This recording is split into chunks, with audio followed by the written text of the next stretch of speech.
sampai sampai gerakan apa itu ada di situ ya. Terus sampai beberapa treatment, walaupun ini beda tidak signifikan, tidak salah ya, tapi beda antara treatment satu, treatment 2, treatment 3. Misalnya breathing exercise ditambah lagi dengan yang lain, kayak misalnya apa ya, atau misalnya kalau yang kaitannya osteoartritis itu misalnya dengan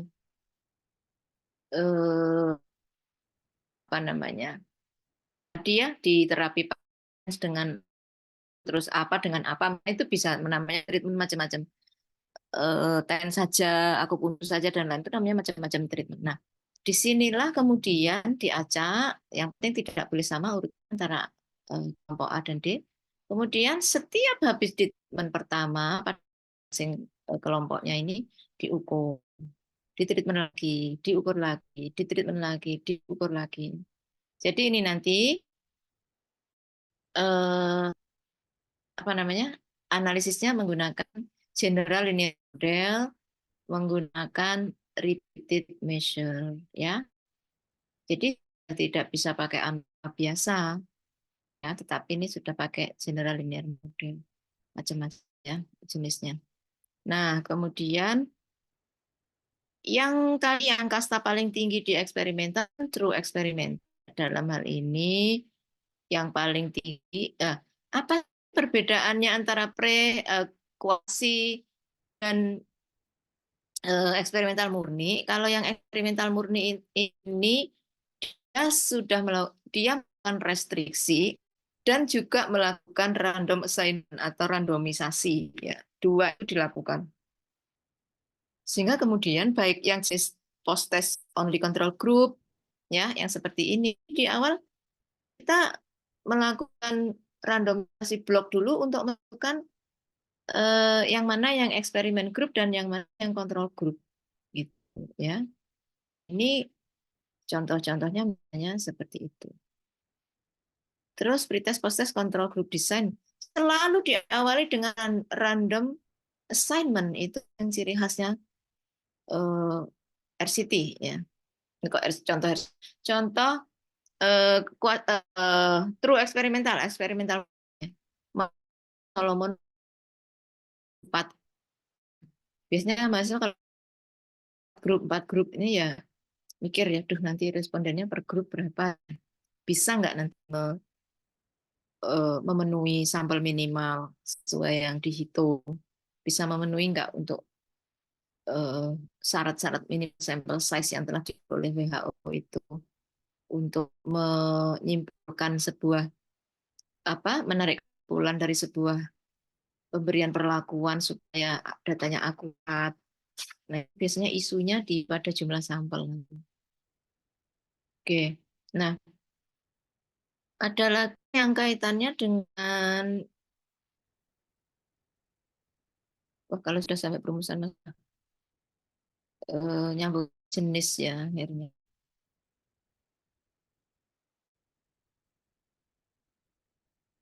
Materinya banyak sekali karena saya ya memang mengajarnya. Nah, ini yang kaitannya dengan pengendalian validitas reliabilitas mungkin terakhir, tapi saya mau ke sini dulu ya, pertemuan berapa ini? Oh, di sini nggak ada. Desain eksperimen pertemuan ke RCT 13.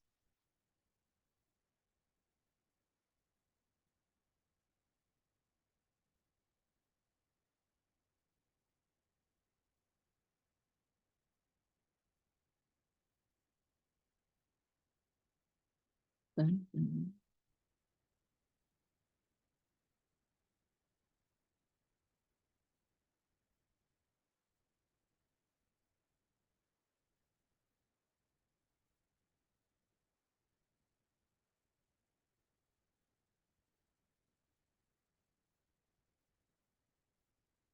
Alhamdulillah.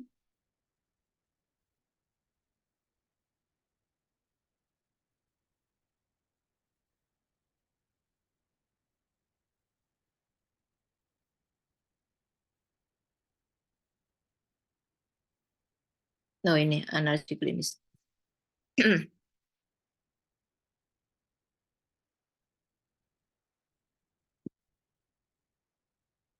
Cek, saya lihat dulu materinya ya. Jangan-jangan ini besok kita bahas lagi. Kalau enggak pun kita log nggak apa-apa.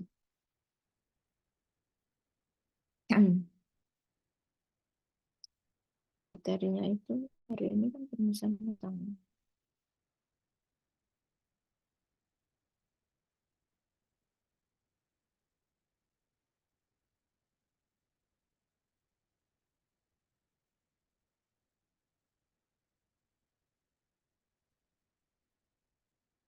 Oh ya, nanti ada sendiri eksperimental. Nah,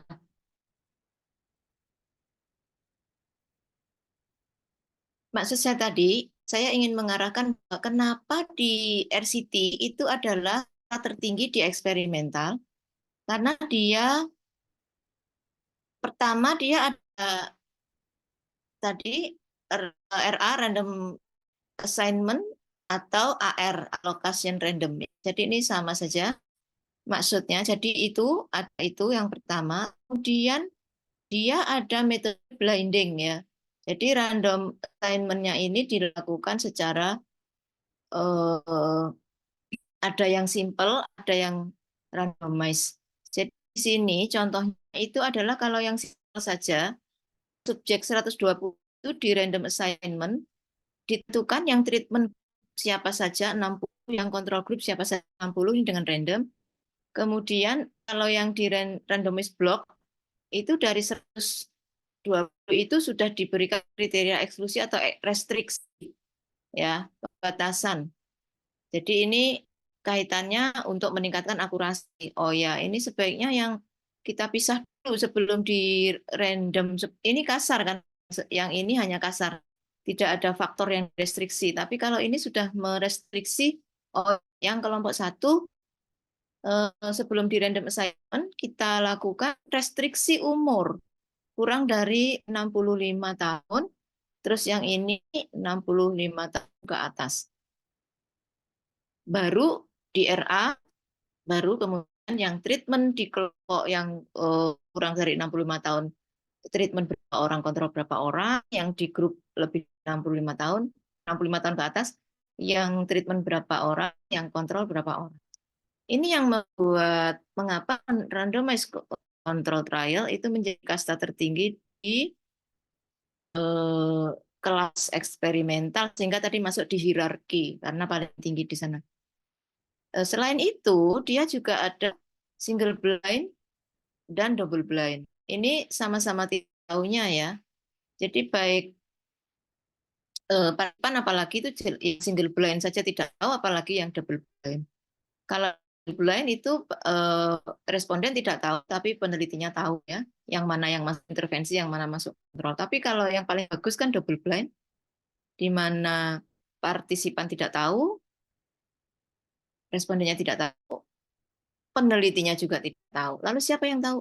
Yang tahu orang ketiga, biasanya pembimbing, terus supervisor ya, atau kalau di kelas fisioterapi saya tidak tahu apa yang punya kewenangan untuk itu, tapi kalau di lab kan biasanya RCT itu ada di lab ya, itu biasanya laboran, kepala laboran atau orang-orang yang dipercaya untuk melakukan randomized assignment tadi, random block tadi ya.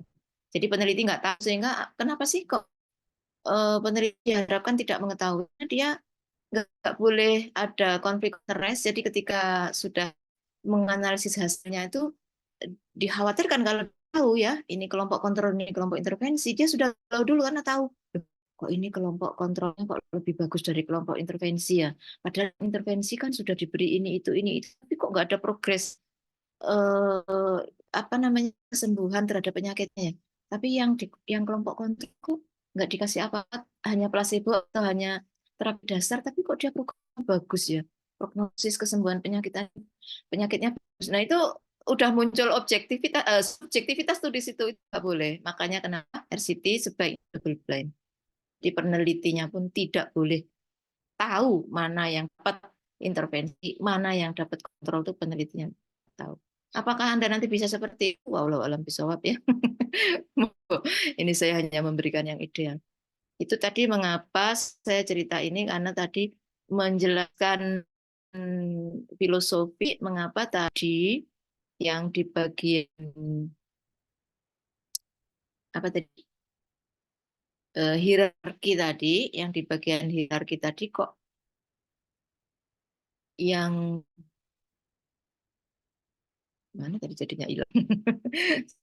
Oke.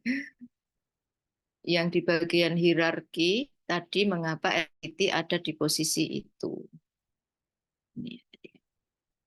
Nah, ini RCT ya.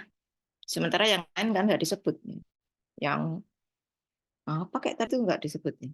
One shot apalagi yang pre-eksperimental nggak masuk di situ. Nah, oke. Ini tadi kaitannya dengan yang komparatif. Nah, yang ketiga tadi rumusan masalahnya kan yang asosiatif ya. Kalau ini saya kira sudah banyak yang diketahui, di antaranya ini adalah ya asosiatif ya berarti korelasi, hubungan korelasi, faktor-faktor determinan yang mengaruhi terjadinya sesuatu ya. Jadi lebih ke arah eksploratif, mengeksplor atau membuktikan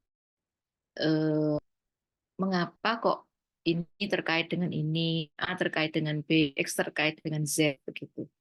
Tanpa ada manipulasi, tanpa ada intervensi, itu yang asosiatif. Nah, kan mau nanya, mau menjelaskan ya, sebenarnya ada satu jenis penelitian yang merupakan gabungan antara asosiatif dan komparatif. Jadi kita tadi kan sepakat ya, yang komparatif itu ada intervensi, kalau yang eksperimental, kalau yang komparatif pre-post, kalau yang intervensi itu berarti beda sampel, ya. Jadi dapat intervensi A, yang dapat intervensi B, yang dapat intervensi C, atau minimal dua ya. Ya, misalnya intervensi A, intervensi B itu berarti komparatif. Intervensi A, intervensi B, intervensi C komparatif. Intervensi A, B, C, D komparatif juga. Masuk di dalamnya adalah dependent. Kalau tadi kan independen, sampel bebas ya. Kalau yang termasuk dependent itu pre-post itu juga komparatif membandingkan sebelum dan sesudah walaupun sampelnya sama ya. Sampel sama diberi perlakuan pre-post. Nah, pre-post itu juga ada beberapa kali tadi repeated measure tadi ya. Jadi tidak hanya diukur sekali, posnya diukur sekali, tapi pre-nya bisa diukur beberapa kali, kemudian diberi intervensi, posnya juga diukur beberapa kali. Itu juga bagian dari komparatif repeated measure. Untuk apa sih kok harus berkali-kali ngukurnya? Bukan berkali-kali ya, paling tidak itu ada dua. Kalau yang multiple measurement untuk pos itu paling tiga ya, karena kalau dua itu dikhawatirkan nanti kalau dua itu tidak ada penengahnya, kalau ternyata antara yang satu dan dua berbeda itu jadi apa namanya ya, seperti hanya kita melakukan observer agreement itu kan minimal tiga ya, jadi supaya ada yang tengah gitu. Nah sama mengukur itu sebaiknya juga paling tidak tiga kali untuk memastikan antara yang pengukuran pertama, kedua seperti apa, terus ada verifikasi terakhir yaitu pengukuran ketiga. Gitu. Yang pre-post juga bisa multiple measurement hasilnya terhadap hasilnya. Nah, kalau yang asosiatif kan jelasnya hanya faktor yang berhubungan, faktor-faktor pengaruh dengan, terus hubungan ini dengan ini, hubungan ini dengan ini kan gitu.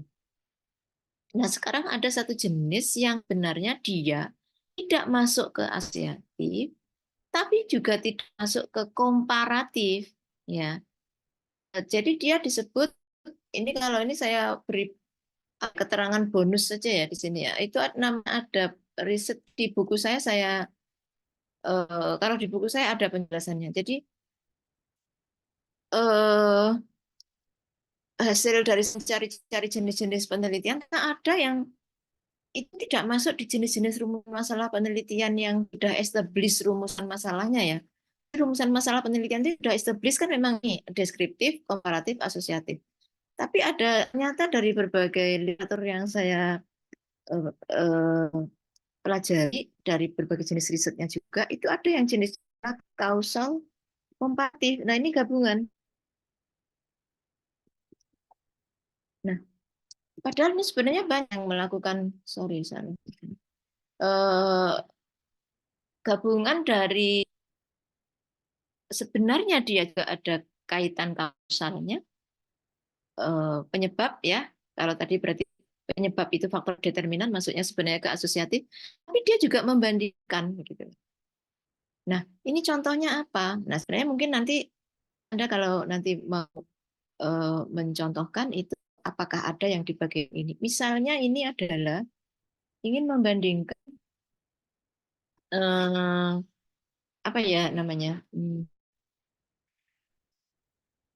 Misalnya perbedaan kinerja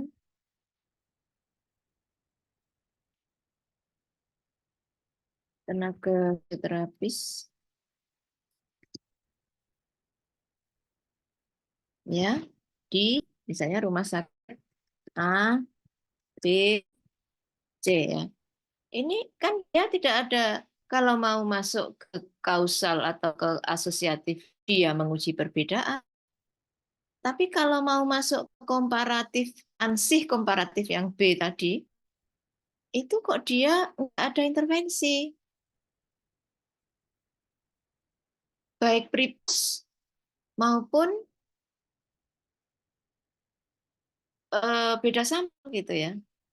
Jadi cuma ngukur aja kinerja jadi misalnya kita kan punya namanya kalau di praktisi itu mungkin ya saya hanya kalau di kami di ahli gizi praktisi itu kan ada standar ya eh, standar SOP misalnya dalam melakukan NCP ya nutrition care proses ya misalnya saya tidak tahu nanti kita diskusi ya setelah ini misalnya kalau gizi itu kan kita punya standar kinerja itu ya standar kinerja ahli gizi di puskesmas atau di rumah sakit itu namanya kan didasarkan pada NCP nutrition care proses ya ini ada tahapannya tuh mulai dari assessment ya kan nanti kita di fisioterapi apakah ada juga, sih ada juga seperti itu ya mulai dari assessment diagnosis ya dan seterusnya sampai ke evaluasi. Terus apa tadi banyak istilahnya? Diagnosis terus planning ya. Planning treatmentnya ya, terus sanaannya, terus evaluasinya.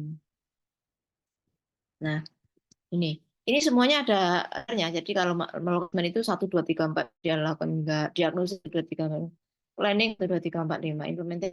Ini namanya standar. Nah, kemudian ini dibedakan tuh antara rumah sakit tipe A ya misalnya tipe A itu berarti rumah sakit besar-besar.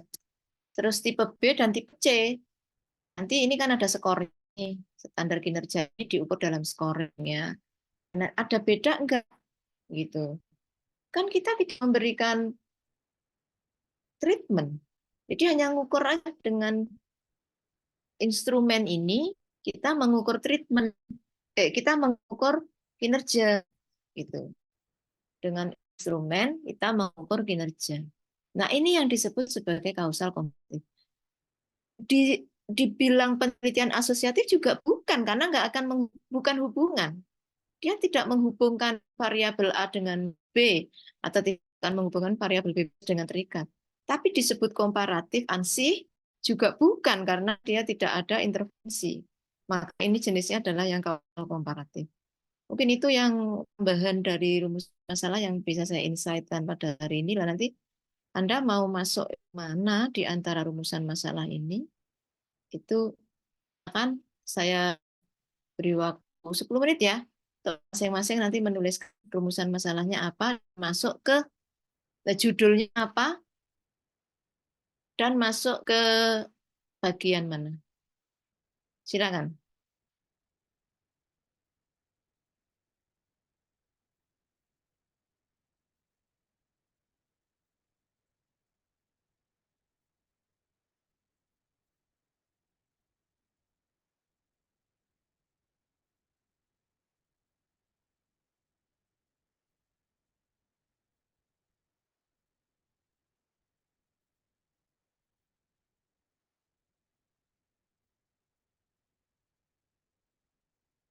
Desain eksperimen. Besok minggu depan literatur review ya. Oh iya.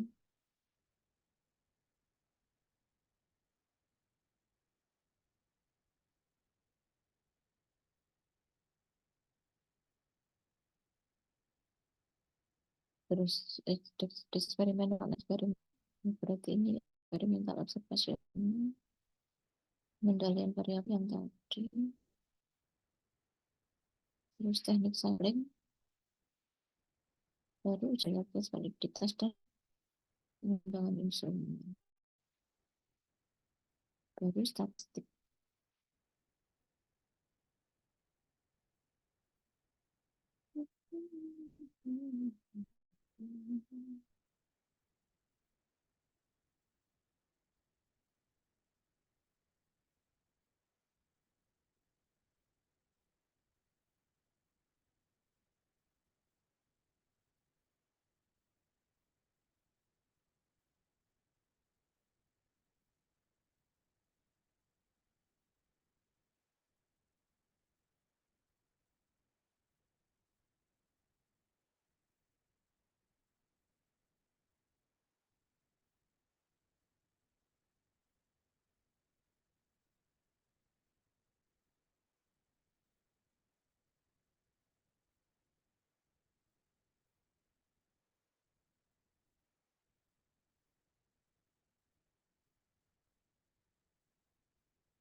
Sudah ya?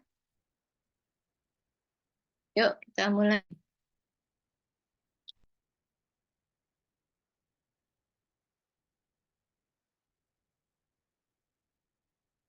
Ini di share, stop share dulu aja.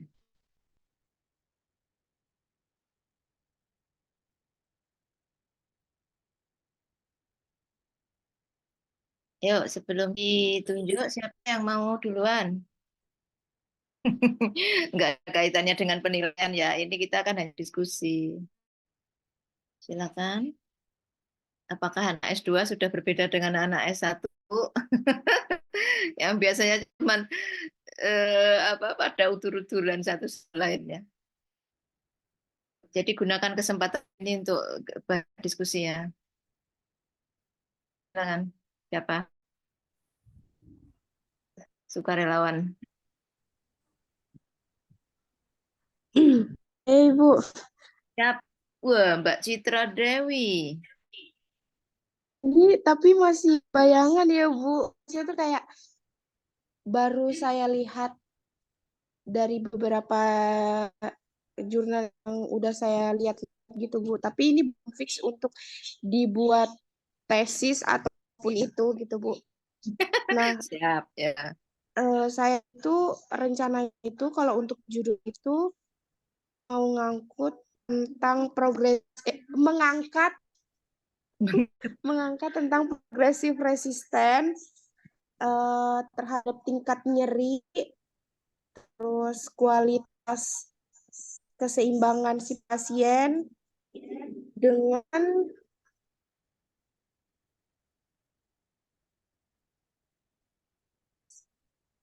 dengan pada pasien osteoartritis yang dialami oleh lansia. Rencananya itu Bu.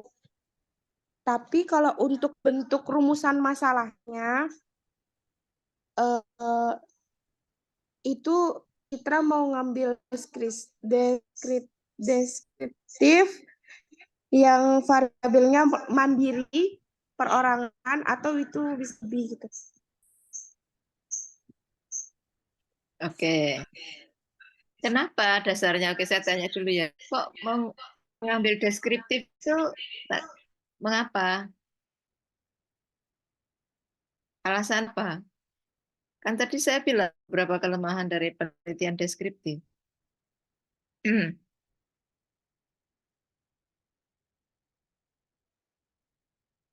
Emang dibolehkan, emang masih dibolehkan di S2 fisioterapi UMS gitu loh. Penelitian Nah, deskriptif itu untuk dia, Bu. Saya masih belum tahu kan, Bu. Tapi kalau misalkan memang nggak bisa deskriptif, kemungkinan kayak komparatif, Bu, yang variabelnya lebih dari satu. komparatif. Komparatif berarti komparatifnya dependent pre-post atau komparatif variabel bebas yang memberikan intervensi? Iya, Bu. Yang mana? Yang itu memberikan intervensi, Bu. Oke, berarti Nanti di latihan itu ada pre dan postnya. oh ya, berarti pre-post. Iya, Bu. Oke, berarti itu rumusan masalah. Berarti judulnya apa? Yuk kita Judulnya. pemberian. Nah, ya berarti Eh, kan pengaruh pemberian intervensinya apa namanya? pengaruh peran progressive resistance Hmm, terhadap terhadap tingkat nyeri dan keseimbangan pada lansia pada penyakit osteoartritis ada di lansia. lansia. Ya. Ya baik, itu berarti sudah ke rumusan masalah komparatif ya. Itu sudah masuk rumusan komparatif, yaitu prepos itu. Iya, Bu. Berarti ujinya nanti kalau prepos berarti kan analisis statistik nanti kita dalam di pertemuan terakhir ya. Tapi paling tidak itu rumusan masalah itu salah satu manfaatnya adalah untuk menggambarkan nanti lain menentukan tujuannya apa, kemudian hipotesisnya seperti apa. Rumusan masalah juga bermanfaat untuk menentukan analisis statistik yang akan digunakan. Kalau itu kan jelas, Iya. kalau pre-post berarti kan ada uji pre, ada post, berarti masuknya kan t-test dependent untuk yang data normal ataupun Wilcoxon untuk data yang nanti berdistribusi tidak normal, kan begitu. Oke, oke, itu memang sudah di situ atau sebelumnya memang sudah tentang OA? Sebelumnya itu udah pernah ngambil OA, Bu.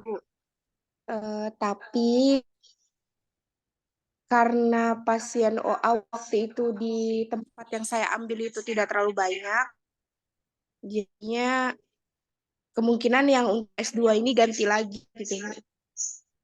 Oh, jadi belum maksudnya Belum pasti, Bu. linearitasnya, ya. Oke, Iya, kan saya tadi meminta untuk mempertimbangkan linearitas keilmuan ya, bidang ilmu lah paling enggak. Itu sudah mulai dipikirkan supaya tidak lompat-lompat, supaya pola pikir kita itu kalau riset ya kita itu di situ gitu loh.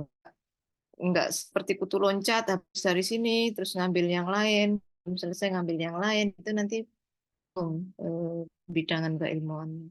Dan mempelajari satu hal sampai selesai itu kan eh, menurut saya menyenangkan ya karena kita banyak tantangan karena sudah pernah mendalami itu maka nanti lebih cepat yang diharapkan gitu. Oke Mbak Citra tadi sudah ya berarti masuknya ke komparatif iya, Bu. pengaruh. Berarti variabel terikatnya ada dua yang akan dibedakan Iya, yaitu keseimbangan dan nyeri. ngeri, iya, Bu. Nah, oke, baik. Oke, Terima silakan kasih, Bu. ya, boleh bisa dilanjutkan kalau sudah di ACC oleh pembimbingnya. Berikutnya siapa?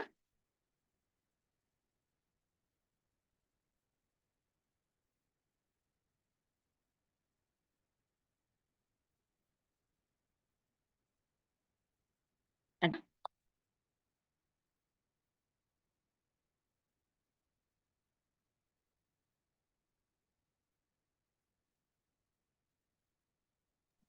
Ibu izin memaparkan ya Bu. Ya, Mbak Farah. Jadi kan untuk rencana dari tesisnya itu kan tentang olahraga. Jadi di olahraga lari Bu. Nah itu saya itu mau mengambil tentang perbedaan antara atlet yang dia pernah cedera, mengalami cedera, sama yang belum pernah cedera. Nah itu diambil dari segi kekuatan otot, terus best form running-nya. Jadi waktu ketika dia lari itu dia untuk base tumpuan di kakinya itu pakai bagian mana sama keseimbangan larinya, Bu. Tapi saya tidak memberikan intervensi, itu berarti maksudnya di komparatif atau di asosiatif gitu? Itu maksudnya di kausal komparatif tadi, Mbak. Oh, pasti komparatif. Iya, komparatif. Oh iya ya, gitu.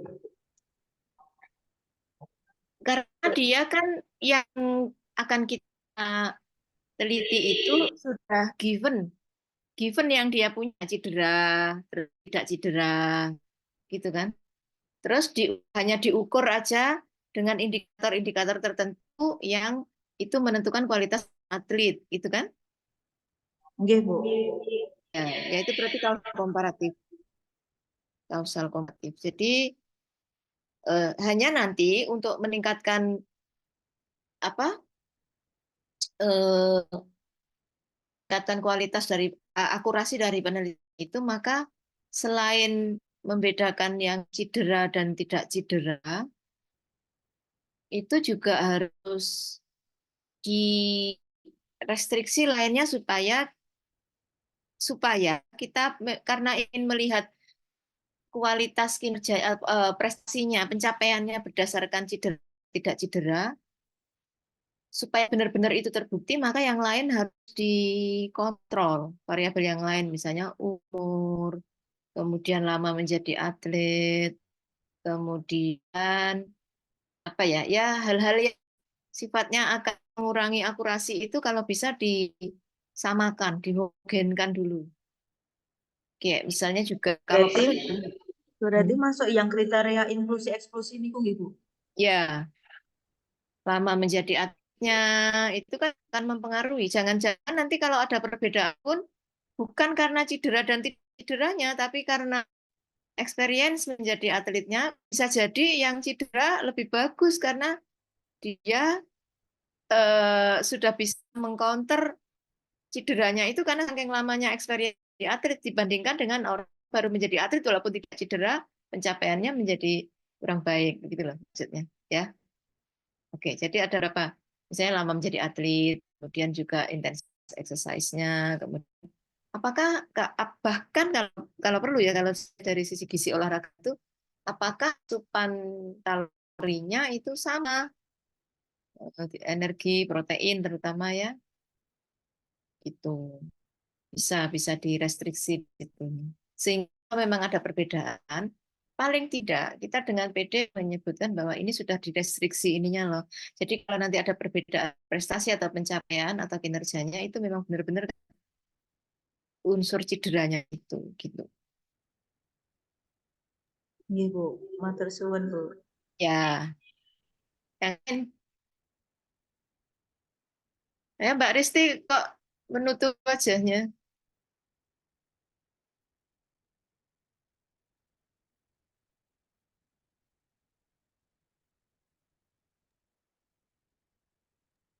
Risti Iya, ada yang Bu. mau?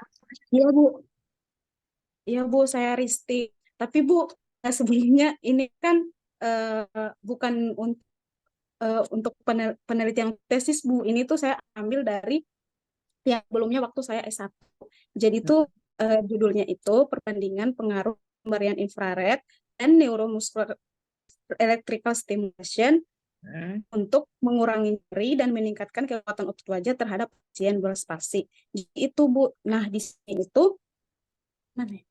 Nah, di sini itu kan dia di sini kan eh, tentang ini, Bu, di compare perbandingan untuk Membandingkan dua metode ya, infrared untuk sama ya neuro tadi ya. sama ya neuroelectrical stimulation tadi. Tapi kan di pasien berspasi ini kan dia ada nyeri sama meningkatkan kekuatan otot. Nah, di sini itu lebih meningkatkan kekuatan otot. Apakah kan di wajah ini kan banyak ototnya, Ibu. Jadi di sini itu saya mau melihat otot mana duluan nih yang memang yang perlu ditingkatkan lebih dulu gitu, Bu.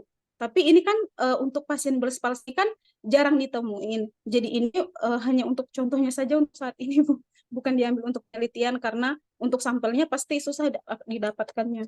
Itu, Bu. Oke. Nah, kira-kira mau ambil apa tuh yang masih kaitan dengan yang tidak jauh dari cerebral palsy itu apa? Ber- Misalnya pas- apa misalnya? Tapi maunya tetap ke infrared neuro tadi ya. Tidak, Bu. Untuk saat ini saya masih memikirkan apa judul saya, Bu, sebenarnya belum ada bayangan apapun. Ya. Jadi mau Jadi Anda termasuk persentase mahasiswa yang problemnya dan belum menemukan problemnya. betul, Bu, betul. Problem terbesarnya adalah problem penelitian. Iya, belum, Bu. Ya. Jadi kemarin waktu seleksi masuk itu nggak pakai praproposal ya? Oh, waktu saya pakai, Bu, saya pakai juga yang ini juga, Bu. Terus Oh gitu ya.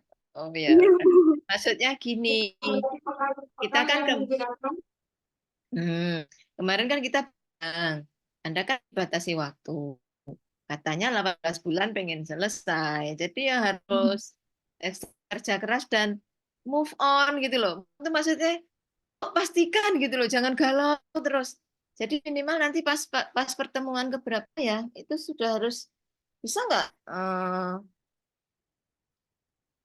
pertemuan keberapa ini? Karena nanti kan yang untuk penugasan ini kan juga ke sana. Saya jadi lupa itu nge-share apa kemarin tuh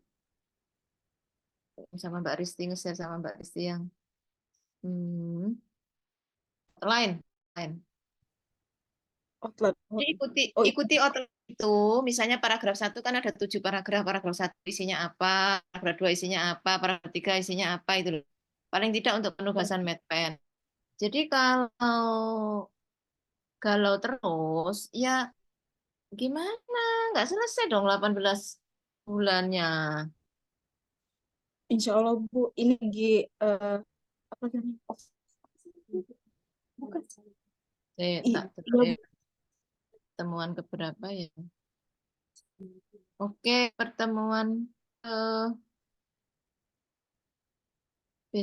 minggu depan itu kan saya nggak bisa ya hari Sabtu ya.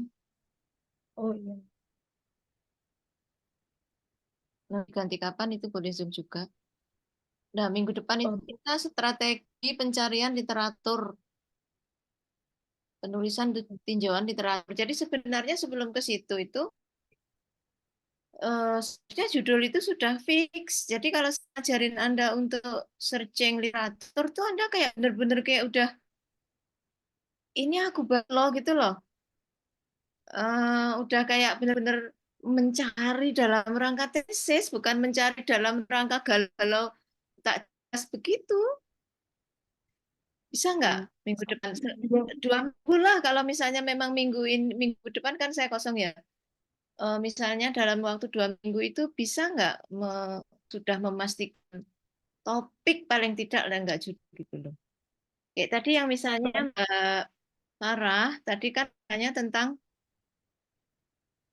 atlet cedera dan tidak cedera. Lah minggu depan tuh kita kan mau bicarain tentang literatur review kan otomatis saya akan apa itu namanya? Mencontohkan beberapa literatur review, cara carinya, kemudian apa namanya? Cara melakukan literatur review untuk menjauh. Jadi kalau bedanya S1 dengan S2 ya, walaupun di S1 anak saya aja S1 beberapa setahun yang lalu proposal itu diminta untuk sudah menampilkan state of the art-nya gitu. Nah, Anda S2 apalagi? Jadi, itu maksudnya adalah sudah mulai menyimpulkan, mencari literatur penelitian terdahulu yang terkait. Tapi kalau di S1 masih bolehlah dibuat penabelan yang kemudian ada 10 penelitian sebelumnya yang terkait dengan penelitian saat ini, terus kemudian hasilnya apa, metodenya apa, sampelnya berapa, itu ditampilkan begitu masih boleh, terus analisis di wrap up sedikit. Tapi kalau bahkan state of the art-nya itu harus banget gitu loh. Bedanya tuh di analisisnya harus lebih dalam dan lebih tajam. Nanti saya kasih contoh-contoh yang publikasinya Bu Isna ini, Bu Wahyuni, ya, yang terkait dengan literatur review itu. Paling enggak di bab 2 itu nanti harus seperti itu gitu. Nah, kalau Anda belum punya judul yang firm, yang fix, kan bukan sia-sia ya maksud saya, tapi nanti itu kayak mendua kali kerja gitu. Nah, saya sangat pede kemarin itu namanya mengajar anak SD itu bayangan saya, oh berarti masuknya sudah dengan judul praproposal. Artinya ini nanti sudah bisa menuju ke sana, harapannya begitu. Jadi benar-benar cepat gitu loh. Kayak yang anak-anak satu yang di tempat saya, karena saya ngajar Advent juga, itu mereka itu ada portofolio. Jadi kalau hari ini saya mengajar cara merumuskan masalah, depan mereka mengumpulkan permasalahan masalahnya, gitu. Kalau kemudian minggu berikutnya saya mengajarkan cari literatur review, tinjauan pustaka, minggu depannya harus buat bab 2 gitu. Dan sehingga di akhir pertemuan 14 itu sudah jadi pendelan proposal yang ketika di semester 5 ini dibagi pembimbing, dia sudah tinggal memoles. Itu cara cepat, cara akselerasi penyelesaian tugas akhir. Nah, apalagi yang S2 yang waktunya sangat terbatas gitu. Saya berharapnya galaunya jangan lama-lama ya. Ya, Ibu. Kan dibagi pembimbing kan? Belum, Bu. Belum. Belum. Kayaknya kalau yang angkatnya Mas siapa kemarin tuh? Lupa sih. Mas Krisna. Angkatannya Mas Krisna itu, Mas Akbar JS itu Udah ada, Bu. Iya. di awal-awal. Maksudnya ketika mengajar 3 pertemuan, tapi yang saya ngajarnya udah agak di tengah sih. Maksudnya karena cuma 3 kali pertemuan. Mungkin saya ngajarnya pada pertemuan mungkin setelah PS, saya agak lupa. Itu jadi mereka sudah dapat pembimbing gitu. Jadi kalau sudah kan lebih enak di ACC judulnya apa, kita langsung mencarinya itu. Tapi ya nggak apa-apa juga sih, maksudnya kalau bisa ya, itu saya hanya himbauan saja, kalau bisa sudah fix, kalau belum, berarti tips-tips untuk mencari literatur review dan lain-lain minggu depan, termasuk merumuskan masalah hari ini, itu bisa di catching up di pertemuan ke berikut-berikutnya. Maksudnya gitu. Ya, karena ini nanti untuk tugas MedPen kan selain UTS 7 pertemuan pertama itu nilainya kan bersumber dari UTS dan bersumber dari tugas 1. Nah, tugas satunya itu membuat outline. Dan outline sudah pernah saya buka ya, saya terang sedikit biar Anda nggak bingung. Sebentar, saya share screen.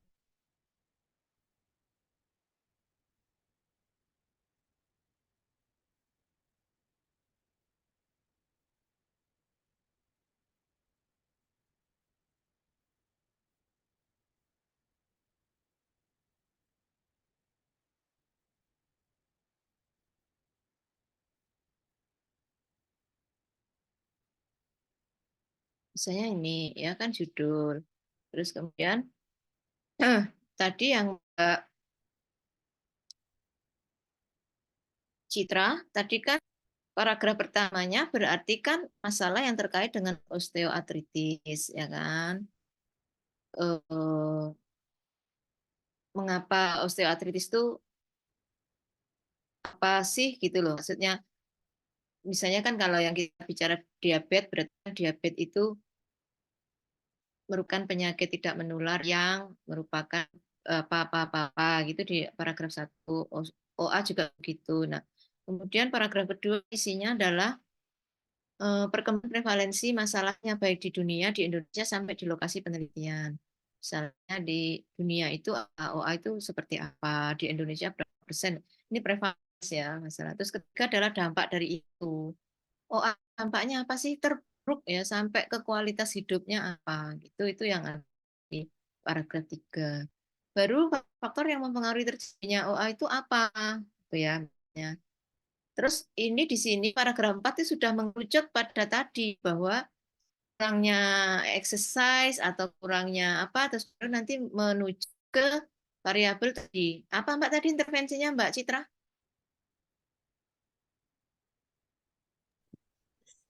Progressive resistant, Bu. Progres resisten. Nah, Eh, itu apa ininya, apa kelebihannya dia, apa kekurangan apa, itu dimunculkan di sini.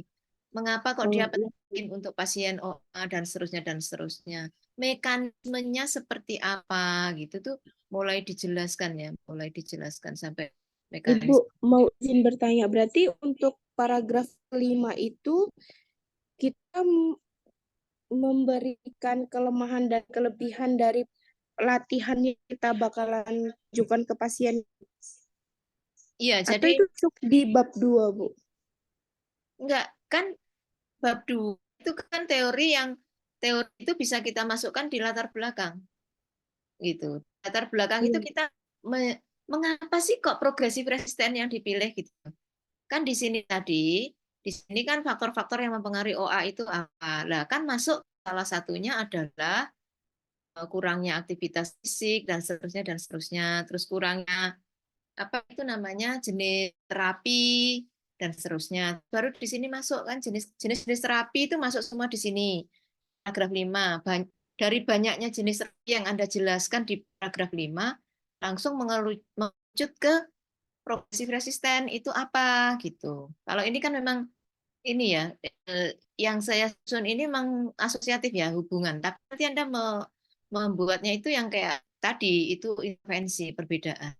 Jadi di sini intinya itu mekanisme progres resisten terhadap turunan nyeri dan keseimbangan gitu loh. Di sini di paragraf 5 sudah mulai dipertajam dengan jurnal-jurnal. Itu mekanismenya kayak apa? Itu mulai di paragraf 6.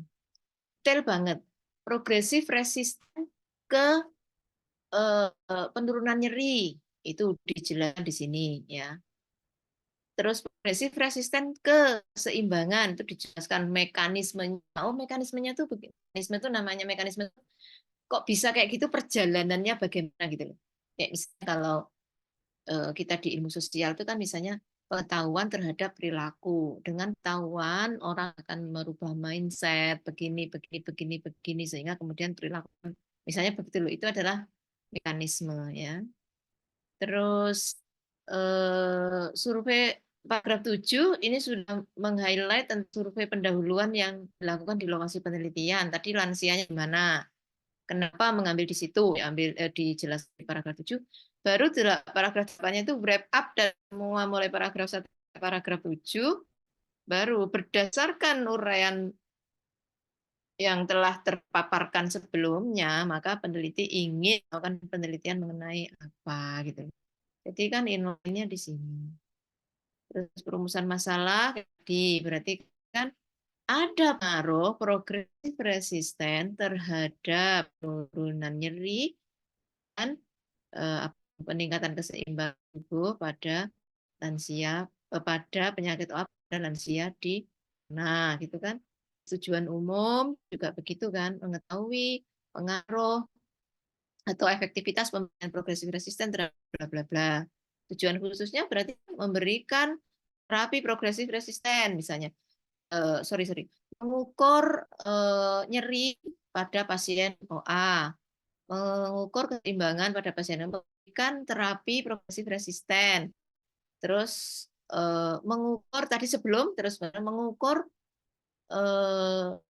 nyeri setelah pemberian resisten, mengukur keseimbangan setelah pemberian, itu aja tujuan khususnya. Manfaatnya juga monggo terserah yang paham kan ada manfaat teoritis atau manfaat praktis, manfaat bagi siapa, bagi fisioterapis, bagi responden, bagi terserah. Ini kalau manfaat ini saya tidak bisa memberikan pesannya ya karena tiap institusi, tiap prodi punya selingkung sendiri-sendiri untuk dituliskan saat ditulis di manfaat itu. Baru landasan teorinya apa saja. Ini namanya outline itu ya sekedar kayak gitu saja. Jadi di sini kan mungkin saya membatasi 8 paragraf ya. Mungkin ahlinya nanti itu setelah tesis bisa lebih dari itu. Ini mungkin hanya 1,5 halaman, tapi nanti setelah dikembangkan ke dalam tesis yang benar bisa jadi 3 halaman. Walaupun latar belakangnya nggak usah banyak-banyak ya. 3 halaman itu udah maksimal.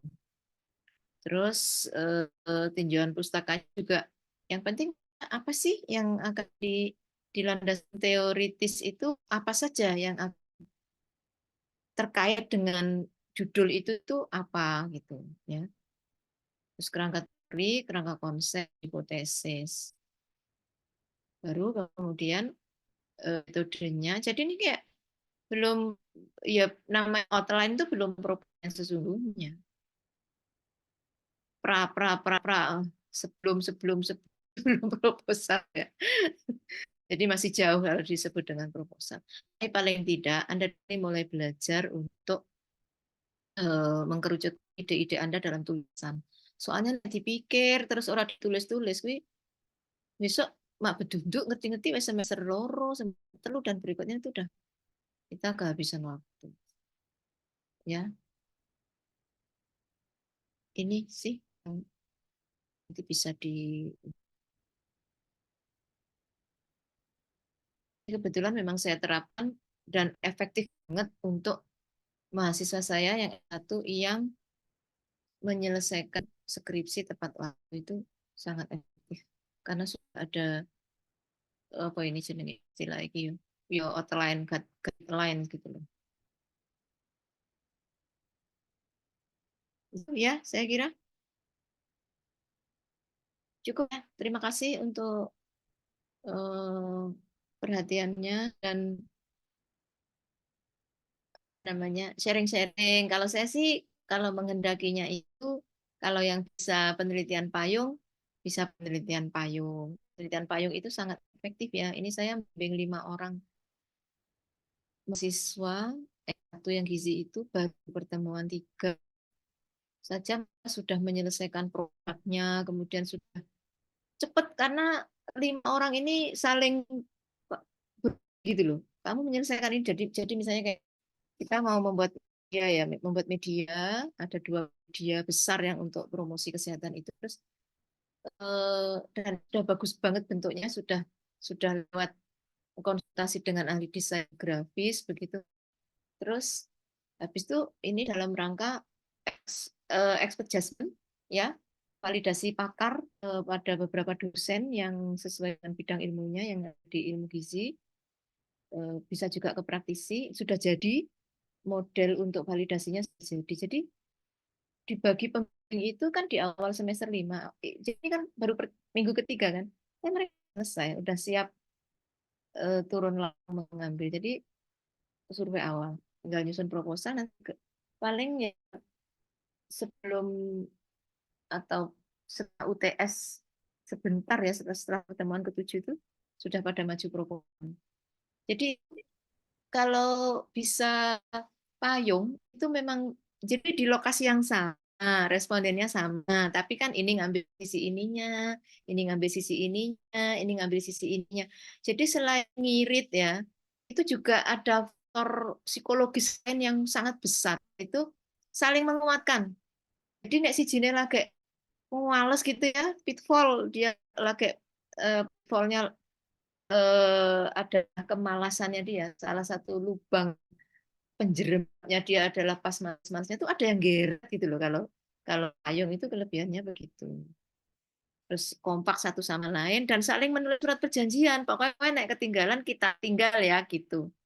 Itu itu efektif banget ternyata itu untuk membuat kayak gitu dan kerjanya lebih cepat, lebih kompak, lebih solid gitu. Ya itu bisa dipikirkan sih salah satu yang bisa membuat Anda bisa. Tidak semua bisa, tapi bisa menjadi alternatif untuk masuk bareng, keluar bareng gitu. Masuk bareng, wisuda bareng gitu yang diinginkan yang seperti itu. Gitu nggih. Ya, semoga yang diskusi ini Ibu hari izin ini bertanya. bisa bermanfaat. Saya akhiri. Wabillahi taufiq wal hidayah. Assalamualaikum warahmatullahi wabarakatuh. Ibu izin bertanya, Bu. Oh ya, Ibu, kalau untuk S2 ini apakah masih boleh menggunakan penelitian payungan gitu, Bu? boleh. Itu kan hanya teknis aja. Hanya teknis. Tetapi kan apa sih yang membedakan S1 dan S2? Pertama, kedalaman. Kalau topiknya masih bisa sama, tetapi kerumitannya, tingkat kesulitannya jauh lebih tinggi. Hanya jumlah variabelnya, jumlah sampelnya, jumlah jenis intervensinya. Jadi kalau bukan masalah payung dan tidak payung, kalau tadi misalnya Anda ngambil di rumah sakit, misalnya semuanya di rumah sakit RSO ya, boleh aja misalnya ngambil pasien osteoartritis di rumah sakit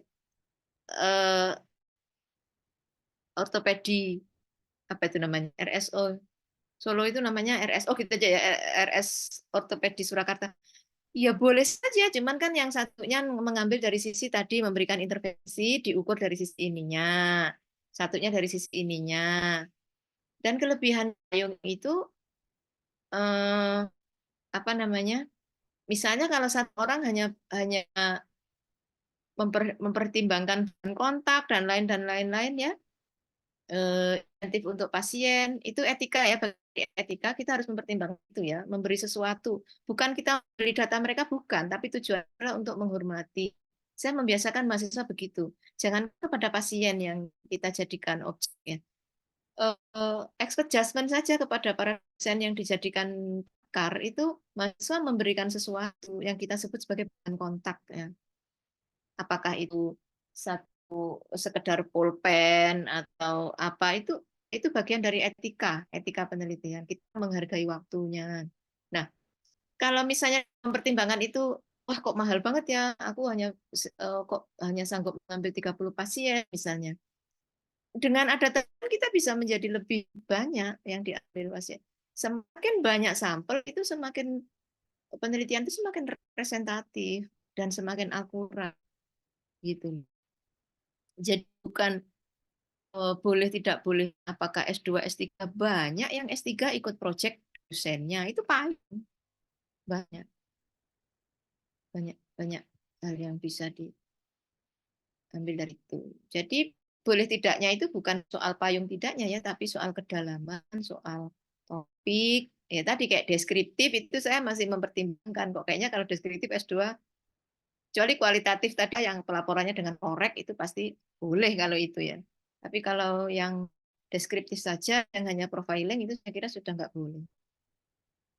Gitu Mbak Citra? Oh iya, Bu. Baik. Terima kasih, Bu. Ya, itu deh.